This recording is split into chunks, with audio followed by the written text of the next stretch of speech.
Quick stats started in 2011, franchising 2017, grown to 20 units, and the average unit is doing $1.7 million in revenue. Never closed a store. All started on a piece of paper, and it's been an amazing ride. I'm a proud son of immigrant parents from Italy, coming here to achieve the American dream. There's something to this food business, and I was born into that business where I got my education. I learned everything about the business. I crafted a menu that satisfied everybody's needs, but at the same time, I saw the future in eating healthier. And the lowest store out of all your stores open last year still did $1 million in revenue. And $2.5 million for our higher performing stores. We're a movement, not only a business. I love making people smile, making people happy, and have a great experience. We're really just at the beginning, and we're not going anywhere. Joey, thanks for coming on today. Super excited to jump into Salad House. Quick stats, you guys started in 2011, started franchising 8 years ago in 2017. You guys have grown to 20 units, and the average unit volume is doing $1.7 million in revenue. That is absolutely insane. And then to top that all off, you guys have never closed a store. You guys have a perfect track record.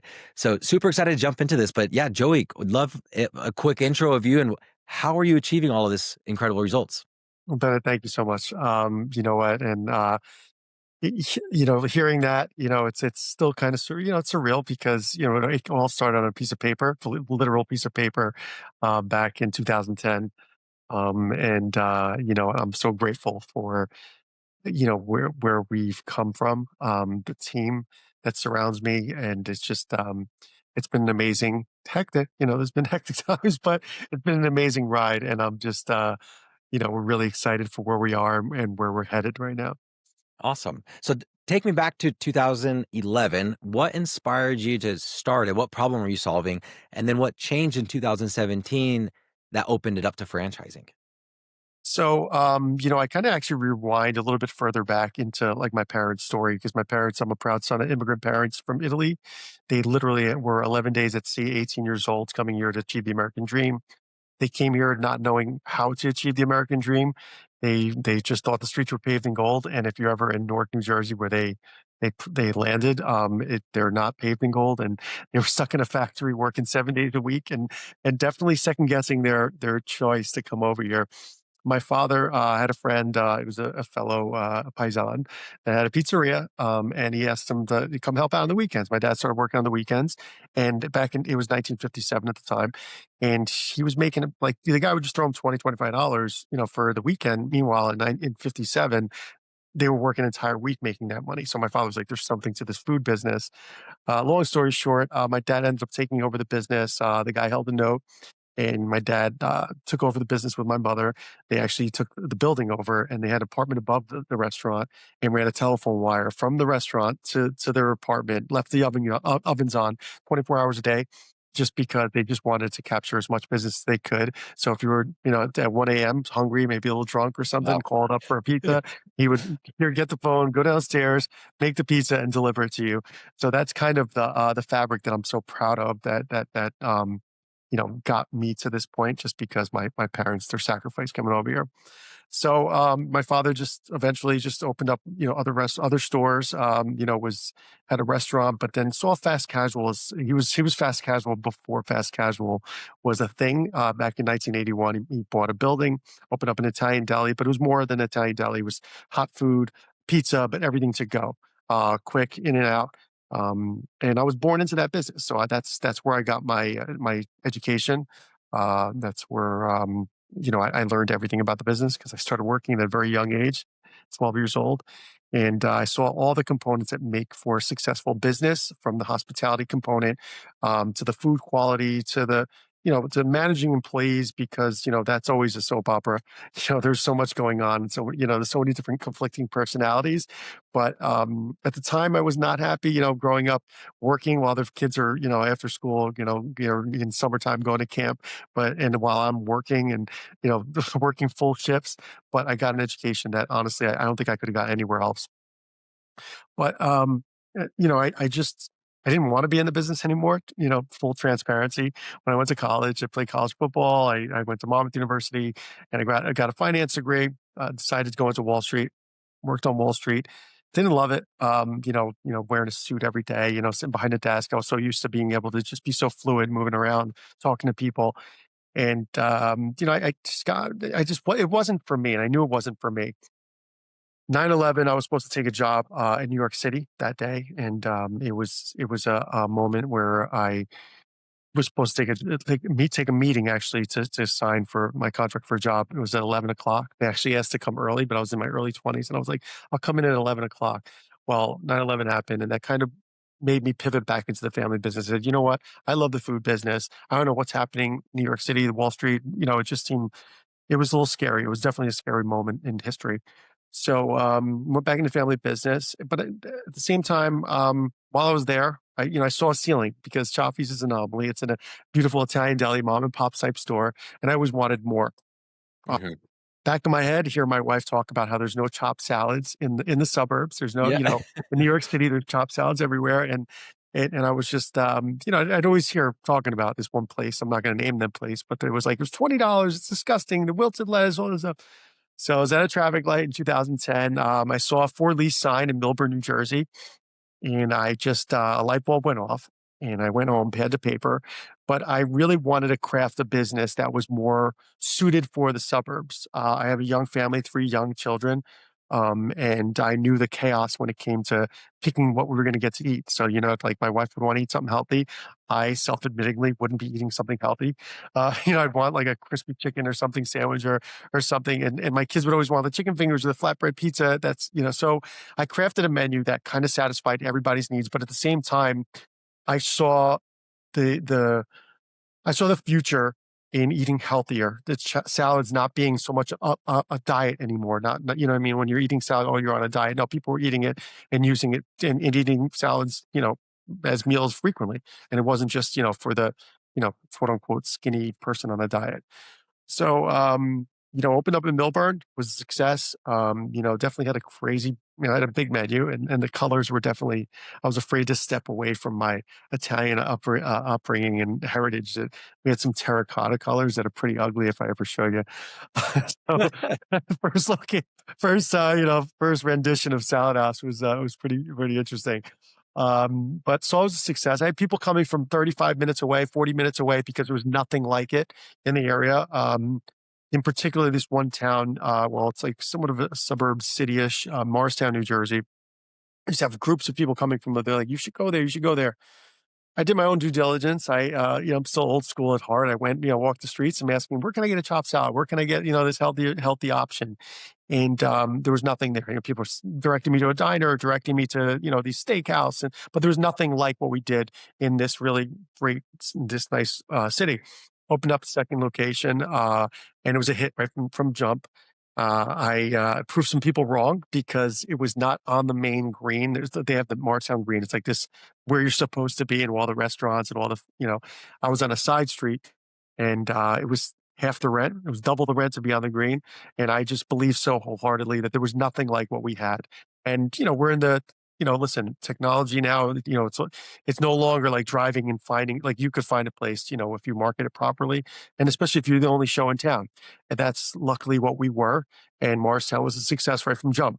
Um, and then I knew I had something special. It was definitely, seeing, change the colors of green. We started, getting back in, made it fresher looking. Figured out a little bit more of what customers wanted. Um, and and then I got. I'll be honest with you. I needed help. I was me and my Jared Bravo, my director of ops. He was my first, really one of my first employees in Millburn. Helped me develop the brand, but it was a lot for just the two of us. There's so many moving parts in a restaurant, and we really believe that this had legs to be a franchise. And it just so happened, my Italian deli in Springfield, customer, longtime customer, worked at a hedge fund. Him and his group would always come to the deli 3-4 times a week, and he hurt his shoulder. And so he hurt his shoulder, and I saw him at the deli, and he's just like, "Joey, your salad place, what's the name of it?" I'm like, "Oh, it's Salad House in Millburn, 343 Millburn Avenue." He wasn't able to work out, so he's like, "I need to eat healthier. Can't eat, Chaffee's, Chaffee's deli food." Went over. I fell in love at first bite. Called me up. He's like, "Dude, this is amazing. This place is great. It was filling. It was fresh grilled protein. I got everything chopped in there. The salad it was incredible. If you ever want to do something, let me know. My brother wants a pivot from being a physical therapist. I'll be your first franchisee. I'll be your partner. I just want to." He got very excited, which made me excited too, because you know what? He was an arm that I needed, somebody that was in the finance space that had that experience that was is invaluable and turned out to be invaluable. Jerry Ike came aboard, opened up the Westfield location. He brought on Tim Banos, who is just he wears so many hats. Tim is our branding. He's responsible for our branding. He dips into the marketing. So it was the four of us in a little office in Westfield, New Jersey. It was almost like Bill Gates, like you see those, with cardboard boxes, and we were just hammering out things. And I was willing to change. I was never, I never had an ego to say, oh, this is the way it was. So they stripped down the menu from data, from just seeing where we were making money. You know what I mean? I was just happy at the end of the week if I was making, if I had more money in my pocket than I did in the beginning of the week, it was a success. So, but that's where Jerry came in, and Tim and Jared and I, the four of us really put our heads together and you know started franchising. That's when we started feeling comfortable. Once we really hammered out all those things and made sure, my partner always says, if we're not a food charity, we got to make money. He goes, so we have to make sure that we're making money. We're making our franchisees money. So there was a lot of heavy lifting, but it was all worth it. And now we're making people smile through the stomachs, and we're able to make money. So Yeah, I it's love that. You're giving me a little bit of food trauma, though. I'm like, man, with my experience with Dirty Dough and being alone and needing the help, I'm like, yeah, I've been there. But I also relate to, like, you brought on these partners and you completely redid your menu, which is hard to do because usually you're like, no, this is grandma's menu. I'm not going to change it. But I do think that there's a ginormous advantage when you're not emotionally attached to the menu or the colors or the branding, and you're looking at it objectively through just a lens of data, like what is selling and what's worth it. And you guys did that, and you've seen the results, right? So today, and I have the item 19 pulled up in my other screen. I'm always double checking everything. And the lowest store out of all your stores open last year that I'm looking at still did $1 million in revenue, which is just insane. And then you stack that onto, and nothing's ever closed. So I don't know what are your thoughts if you were to give one or two reasons that you've had such good success on, like, $1 million for your lowest store and no closures? What are you guys doing differently?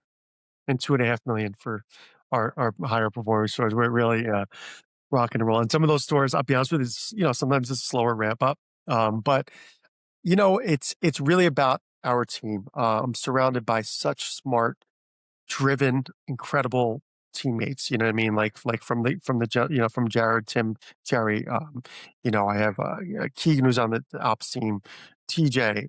Matt Tremaine. I got our CMO, Rev, who's just been just amazing. Gianna, who handles our social and just a lot of marketing. She works side by side with Rev and Tim. And then I have our CFO, who's incredible because he really analyzes, and we have this roundtable every Wednesday, and I think that is a part of our success. Our part of our success is that we want to get better every day, but every week we hold ourselves accountable. And every week we are there and we lock ourselves in a room. And sometimes, listen, sometimes, there's, it's like a family. Sometimes there's moments where, like, there's some finger points, like, what are we doing with marketing? How are we going to get this store better? How are we going to, and that is, I think, a part of the reason why, alongside the fact that we do have something very, very special. We are a brand that's an approachable brand. We're not a brand that is, sort of like you got to Google ingredients when you walk in there. We do the staples right. We have something for everybody. We talk about eliminating the veto vote. Like you go into, for instance, like with catering and office orders, everybody could order from Salad House. Like, you're in the mood for a crispy shrimp sandwich. We have a crispy shrimp sandwich with, like with spicy mayo, avocado. It's delicious. You could, and you could get a salad and get some appetizers where it's like, our buffalo poppers or cauliflower bites, which are like unbelievable, incredible. Like we're all about balance, and we're not like, in that, just this, everyone's just got to eat salad and light and eat like a rabbit. Like, you know what? We know life is tough. We know there's ebbs and flows, and we're all about balance, and just we're I think that's, the key to, and we also have stuff for the kids too, which eventually transition into eating healthier, which we're so proud of. I talk about my family being the first family, so to speak, of Salad House, because they grew up eating the chicken fingers and we had flatbread pizza at the time, to being like, "Mom, oh, what's in your salad? Oh, I have I have egg whites, carrots. Oh, I could put carrots, cucumbers, and add croutons and maybe not so healthy of a dressing, but still they're eating their vegetables in a healthy salad, and they've eaten healthier at a younger age. And so have their friends when they saw that. So it's like we're doing something really special. And I truly believe we're a movement, not only a business. I think we're doing something that's really it's not going anywhere. We're not Y going anywhere. I'm We're not Yeah, going we're anywhere. definitely The healthy eating everybody's is not seeing going that anywhere. trend. I think, with so much more information, we know how to be healthy, we know how important it is to be healthy, and this is just the perfect time. And I also like I definitely get what you're saying on, like, salads are kind of just health food, but these are way more than salads. They have a lot more. I mean, it's a full meal, which I love. What was the phrase that you just used? Like, we're getting rid of the veto vote. So if one person, like, you have something for everybody on the menu. So if a family of 5, not one of the kids could say, "I don't wanna go there because I don't like anything." Right? Yeah. Is that Yeah. the That's veto it. vote? That's And then it. Yeah. if you also look at the reviews that you guys have so many five-star reviews at all of the locations. The product is absolutely amazing. You mentioned a round table, and I wanna get into that a little bit. What is the round table, and what kind of, I guess, how does that, affect the culture at Salad House that you guys do those every week? Well, we segment, we try and stay organized, and jump all over the place. I have ADD, so we really got to keep it where it's like, we start off with marketing, we'll get into the financials, then we'll get into the ops, and then we'll, bring in different vendors, different, trying to figure out different ways to like save our franchisees money, to maximize their profits. We're always constantly leveraging with how many units we have. So, that's kind of the beauty of being in a system like ours and having, 20 plus units. So, that's where we're constantly, in that room trying to figure out, and we're literally looking at data that's it's so far beyond my, like I feel like I'm getting old just by looking at, our tech stack is incredible. And we're literally creating these avatars of exactly the type of customer that comes in and the frequency and the loyalty. And it's just like, it's incredible to know, to pinpoint these granular details of every single person that comes into our store, and really, make adjustments in real time to pivot. You know what I mean? Whether it was like our dressings were a little too small, we made an adjustment with that. Like we're listening to our customers, we're listening to the feedback. We have Ovation, with our mutual friend Zach, which has been it's been a great tool for us because it really is. It's a microscope on the business. Like, listen, you got surveillance cameras, and you're watching and you're seeing, employees, but you don't really see what goes on. If there was a mistake, if there was a interaction that was, maybe that wasn't up to our standard, we're getting real-time information on how to help our franchisees and say, listen, by the way, you may or may not be in the store all the time, but just so the service has been, you know, you know, it's Yeah, been and below. to explain, I mean, Ovation is asking all customers to answer 2 questions, assuming it was the same that when we used it with Dirty Dough, it was amazing. It's just 2 quick questions for a chance to win $100. Um, and then you're getting the feedback. If you get a 4 or 5 star, then it's like, cool, let's redirect you to leave us a Google review. If it's a 1, 2, or 3 star, it's like, let's not redirect you. How about let's fix it? And then once you're happy again, then we'll ask you to do a Google review. So you're capturing the negative feedback without capturing the negative review per se, publicly. And then you do capture the positive. So yeah, great platform for sure. And then you also mentioned, like, you're looking at the security cameras. You're not every franchisee is in the business every day. Um, I guess I'm going to start off by saying, like, anybody who's looking to get into one franchise, especially food, like, look at it as you're buying a job, at least for the first 3, 6, 9, 12 months, whatever that is. But can you talk to me, Joey? Like, semi-absentee, is that viable? And also about multi-unit ownership, because typically that's, now when I get 1 store, 2 store, 3 stores, now I can afford that upper level management that allows me to stay back. Yeah, you know what? I always go back to Chaffee's, my Italian deli, just because I've learned so much from the business, and a part of that business is that it's pretty damn near impossible to step away.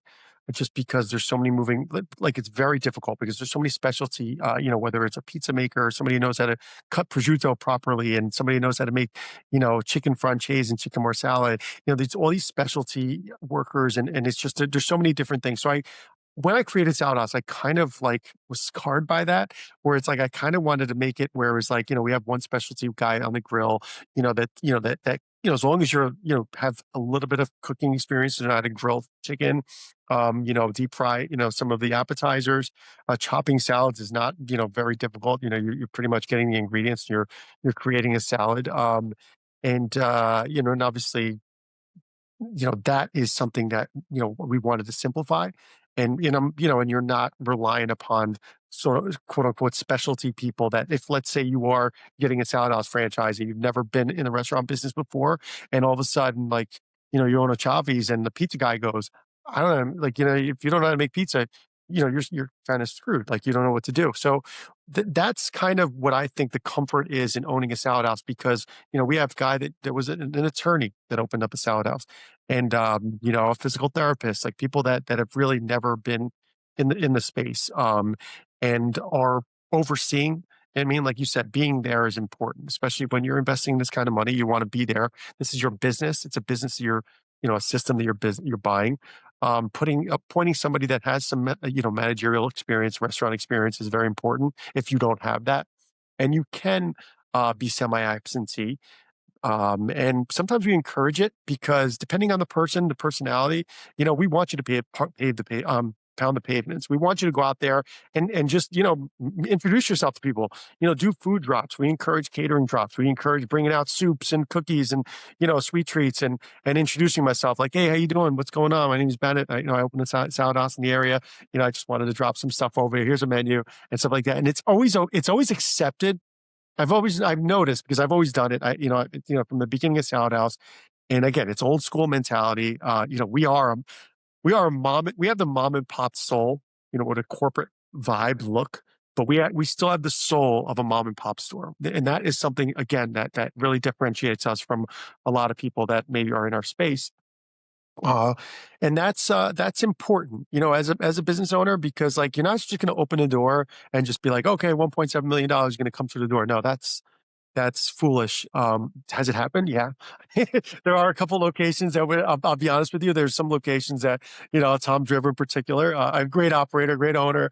But at the same time, the store opened up and like, I think its first year it did 1.8, 1.9. And like, it's like now it's tracking for like 2.3, it's like, it might be a 2.6 store. Like so, but we encourage you to, if you're going to be absentee and you're looking to do multiples, to get in there, get immersed in your community, get immersed, make sure that people know who the face is, whether it's you or the person that you appointed to be at the front. You know what I mean? Not everybody that's an owner can be the face, but if you hire somebody and say, listen, shake people's hands, kiss babies, and go out there and really, be a part of the community. Yeah. And I'm like the hardest part in really any retail business is going to be your employees hiring and retaining, which is I'm assuming much easier than in a salad r- concept versus, nobody wants to smell like pizza every day going home, like the environment's better. And then what you're saying is I also I brought the skill level down. So that way you could now hire more people because you don't need that specialized skill. And then it's also lower labor, which like, again, looking at the item 19, I was looking at your Red Bank store and it's like, they did over $2 million and only 17% labor. Now I'm not going to say that, most people are, in the mid 20s, but like, even then it's really effective and you guys are doing a really good job. And I like that. Do you guys have multi-unit operators right now? And if so, what's kind of the ramp up? If I were to buy 3, how long does it take me to open those 3? Um, it would take you roughly, I mean, listen, everybody's different. Everybody's financial situation is different. Some guys like, or Jack, he has 3 locations and, some of them one of them was an opportunity, like it just fell in his lap. But like, he scheduled them. He made sure he solidified his first location in Ridgewood, made sure it was going well. And then within the next, I think it was, I don't know offhand, I think it was about a year or so that he was able to open up his second location, under construction and get it going. And then, shortly thereafter, there was a conversion from a different restaurant in another town called Westwood, and he actually opened that store up. I think it was record time. It was like 3 weeks or so. Converted the store, which was Wow. pretty wild. And he won our Choperator of the Year, Jack. He was we have our salad season summit. We had our first one where we gathered everybody together, a nice kumbaya type atmosphere, and gave out some awards. But he was the Chopper of the Year, and was well deserved because the guy is really kicking butt on all three locations. But we do have you got to have multiple units, and some people, like I said, some people have designated, like, Fati, this one guy had designated operators that he was able to open up multiple stores, quicker. Like, what I mean, it was like two within 18 months or so, just because he had people designated to run the stores. Where he was completely absentee, he was just more of the fun, but he had great operators. Mateo and this guy Tony out in Brooklyn that really doing good, and Erkan, who's running his Parsippany store, he has 3 units as well.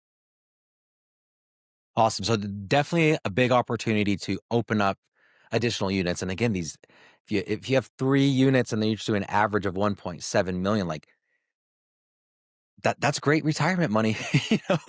Like that is a lot. And I mean, just to think of a salad concept that you have multiple that are doing over 2 million, seven figures. So the franchise fee for the first one is just $40,000. And then the all out build out, the FDD says 300 to 700, but we're seeing most of them coming in all in between 550 and 600. Is that about right?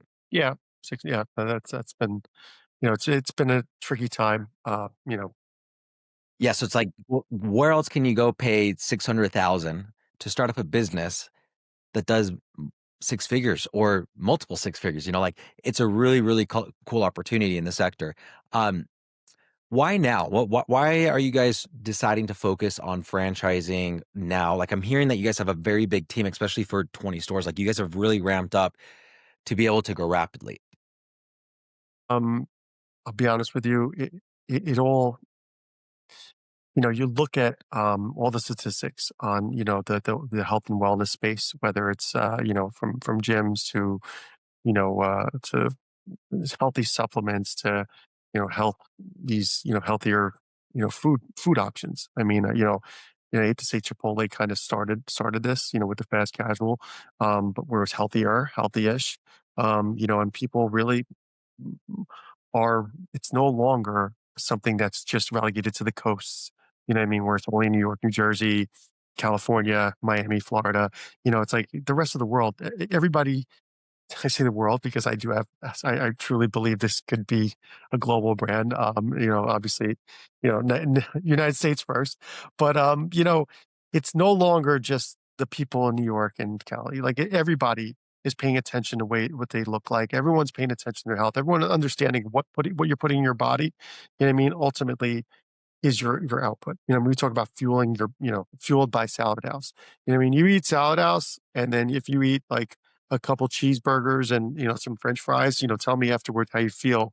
I mean? And that's a part of what, is, this is a movement. Like I said in the beginning, like I said earlier, this is a movement. People are eating healthier. Everybody's eating healthier.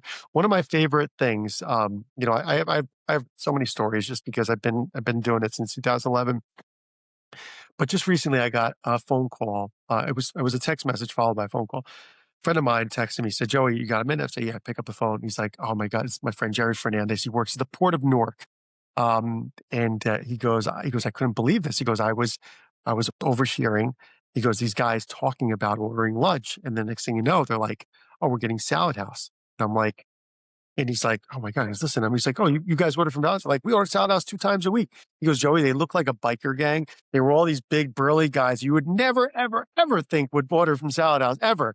He goes, and they're telling me how much they love it. "Oh my god, I got the Fiesta chicken. Oh, I get the buffalo poppers with it." And they were just rattling off menu items left and right. He goes, "I was so proud for you." He goes, and at the same time, I That's was so like, cool. this is a great testimony to what, you, because I've said to him in the past, like, I want this to be an approachable brand.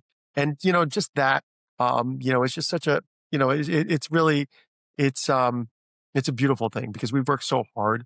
Um, and, um, and really the future is bright. It really is. The future is bright for us. And I'm really excited for, to expand and to share what we're doing across this country, honestly. Like, I honestly truly believe it. I love making people smile through the stomach. It's my passion. Wall Street was not my passion.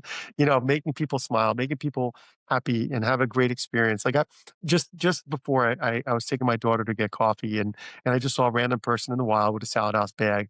And and I was just like, and Kendall was just like smiling. My daughter, she was just like, "Daddy, look." And I'm like, I go, "I love that." And the guy was just, it's a good feeling that we're making a difference.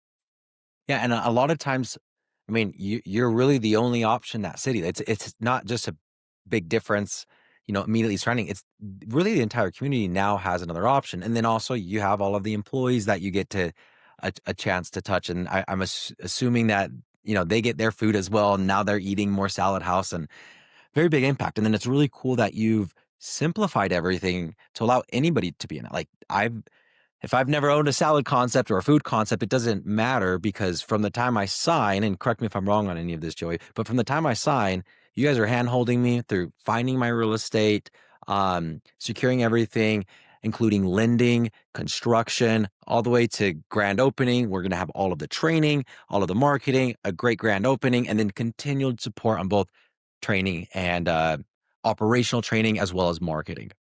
Yeah, Did I nail all of that? you That pretty nailed good? it. You Okay. nailed it.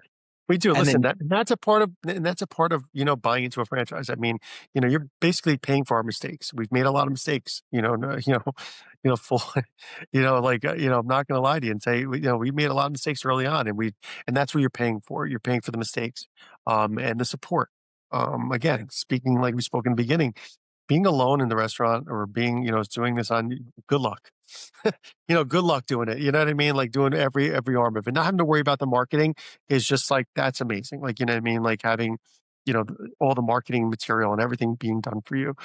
From the tech support, quick, Google chat away from like, oh my God, what happened here? It's just really it's like you had said, we have a support system that is way beyond 20 units, but that was done intentionally because I want to go to sleep at night knowing that every franchisee has the full support of our family and Salad House and what we're doing. so on the note of the franchisees, usually I would say what makes a good franchisee versus a bad, but looking at your numbers with your lowest store doing 1 million, I'm going to say what makes a great franchisee doing 2.5 million versus a good franchisee that's doing 1 million. Honestly, just following the playbook, really like listening and paying attention to the details. Really following the lead up into it, really being smart, financially, leading up to this, to the store opening because you're not going to open up like gangbusters, and I say it all the time. You're not going to open up the store, just open a key, and $1.7 million is going to come into your register, like for the first year without you putting some effort and some time and really doing all the things that we're going to suggest. So that's what really, we've had some guys that want to kind of go rogue and do different things differently, and whether it's I have so many examples, but one if you really follow the game plan, especially with site selection too, like we've had some people that you know they were dead set on getting us a location that we thought, listen, I know it was an existing restaurant. You're going to save money on the build out, which is great, and that's fine. But you're going to pay for it by the revenues that you're not generating because of where it is situated. So it's like listening to our real estate team and making sure that we the site selection perfect. It it'll never be perfect, but make sure that it's kind of in line with where we want you to I think be. it's a little bit about, again, back to like the recipes. It's taking the emotion out of it, right? Because I'm emotional about Pleasant Grove, Utah, because this is where I live. And it's like, no, you don't know the area. This is where everybody goes. But really, it's like, no, you don't know the demographic. Who cares if everybody lives there if they're not our demographic, right? Or if they don't have the population density, whatever. And I know you guys are using those metrics on like, yes, I know you love the area, but we have proven metrics, right? 8 years franchising, no closures, bottom per store doing $1 million. Like, listen to the system it's working, which is so funny because it's very similar. Like franchisees who don't succeed are the ones who buy into franchises to do their own thing. It's like if you're gonna do your own thing, do your own thing. Yeah. And good luck. That's a lot harder. So Good luck. Good luck. closing up here, Joey, I'd love to know. I know you guys do a lot with the community. Talk to me about the community partnerships or community impact that a salad house, as well as the franchisee, is able to have. So, listen, like I said, we're a mom and pop soul. We have the mom and pop soul. So, and that was the recipe of success for Chaffee's. Been there since 1981. And it's still does the same thing. We're always immersed in the community. That means doing various fundraisers for schools, whether it's getting involved with the PTO or getting involved with the little league teams, sponsoring little league teams. Where some of our franchisees are actually ramping it up and setting the bar higher. Where we have one in Secaucus, Fernando, that what he did was not only did he sponsor the team, he went to their grand opening game, um, and was there. Cheered them on. They had Team Salad House and they chanted Salad House. At the end of the season, they had a year-end party at the Salad House. The parents were so blown away and were so grateful, because he made that extra step. We're always, we're always looking to help, different charities and different, we've worked hand in hand with a good friend of mine's, Eric LeGrand. He unfortunately got paralyzed, playing football at Rutgers University. Very close friend. He works with the Christopher and Dana Reeves Foundation, and we've done fundraisers, multiple fundraisers for them. Um, you know, and we're always trying to give back, because we really believe that's a part of it. One of our biggest initiatives, and been one of our, I'll be honest with you, one of the proudest things, one of the things I'm most proud of at the Salad House is our big give. Every year we select a charity, where every franchisee, and this is their choice to partake in it, donates 100% of sales, to a given charity. And we've given, to the New Jersey Sharing Network, is an amazing organ Over a sharing whole day, right? I mean, they're over a whole giving day. all of Yeah, their growth yeah, tips the whole day across the yeah, system. That's yeah. amazing. This past year, we raised $50,000 for Spectrum 360, which is an amazing organization that is a school for children with autism and various disabilities, and even young adults. And it was our biggest big give, and we're just so proud because, listen, you know what, giving back is just, there's so much more to life. Listen, I know we all have to make a living, and we all have to do, and provide for our family, and but giving back is something that is just, it's so important. And once you see some of these organizations and you see how blessed you are, and that's the kind of franchisee we want. We want somebody that realizes that, yeah, you're part of a system, but you're a part of a system that cares. And Yeah, and it's really I'm gonna get finding. emotional because I'm a big softie, but I just, it's a beautiful thing, and I really encourage our franchisees to always, you know, to try and do as best they can to help with Yeah, community initiatives. yeah, I think it's always a very hard balance in life. It's like you said, you have to get a paycheck, but you also want to love what you're doing and be, have an impact. And it's like, I love that Salad House checks those boxes. It's like, yes, the numbers are there. Go find a better, like a food concept that's similar to this, right? That you can only pay 500-600 grand that's doing such a high revenue, and then the profits are great as well. But at the same time, you have to have, like, I honestly didn't love when I was selling cookies. I started selling cookies, I was 300 pounds, didn't have a problem with it. Then I started getting focused on health, and I'm just like, I don't like this. It's not like I don't hate it. I'm just, people are gonna buy cookies either. But if I'm going to be selling something, I want to be selling something that has a positive impact. And obviously Salad House checks that box, and then you could get involved in the community. So I love all that. Joey, last thing, I guess, what would you say to somebody considering a Salad House franchise and that's kind of on the fence? You know, um, we're just beginning, and there was always people that said, "Oh, I wish I got involved with, this brand, whether it's Jersey Mike's or something that was, we really feel as though we're really just at the beginning." And, like I said, we're an approachable brand, which opens us up to a lot of markets. And, and honestly, the numbers don't lie. And we're not going anywhere. We're not going anywhere. This healthy eating, like, there's never going to be a time where your doctor is going to be like, "Hey, Bennett, you know what I mean? You're 95. You should probably cut out Salad House and not go there." So ultimately, we're creating customers for life. And, and not for nothing, we're AI proof. I mean, if anything, AI, maybe there'll be robots, but I love our employees and our team members so much that it would have to take a something, an act of God for us to, go all, Yep. you Yeah. know, to get all robots in our stores, because we do love, again, our team members because, you know, our customers first, our team members second, and then our leadership, you know, that's kind of, that's kind of the team atmosphere that we have, and we really believe in team first, you know, it's all about. Very, very ingrained in the culture, which I absolutely love. So, Joey, thank you a ton. Super excited to watch your guys' growth, and see you guys explode as the largest national salad brand. Thanks, Joey. Oh, thank you, man.